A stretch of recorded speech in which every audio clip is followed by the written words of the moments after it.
What's up, everybody? I want to make this video real quick here to show you something quite interesting that just went down on Instagram.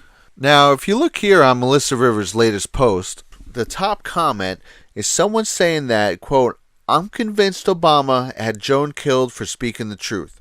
Now, obviously, we all know that. I've gone over it a few times. Joan Rivers tells TMZ that Michelle is a transgender, that everyone knows it, and she's definitely not kidding. Literally a few weeks later, she dies getting a routine surgery. All right, so that's pretty straightforward. You don't have to be a detective to figure that one out. You don't have to be a detective either to figure out that this is a man. But nevertheless, that's something that anybody in the know would never dare say. And Joan Rivers, like always, just has no filter, and she said it. Like I said, this has been all more than covered. We all know about this. This is nothing new. Comments like this are nothing new. But what makes this one interesting is that Melissa Rivers herself liked it.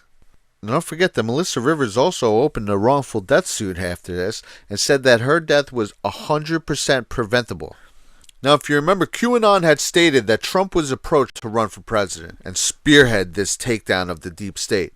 Now, it just come out that Obama had been spying on the Republicans and potential opponents going back at least as far as 2012. Maybe taking out Joan Rivers served another purpose.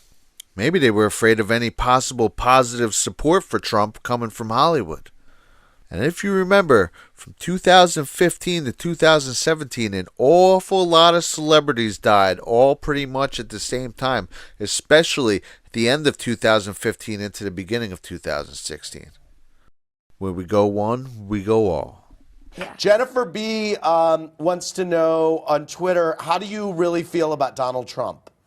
I adore Donald. Do you know, smart. Yes. No one gives him credit. I did Celebrity Apprentice. I thought, Donald. And Right. then you go and you do Celebrity Apprentice and you realize this is so smart, so professional. I think he's terrific. I think he would have made a great president. Really? Because he's a businessman. He would have walked and said, "Okay, now what do we have to do? Right. All right, you do this, we'll do this. Let's do it." He's smart.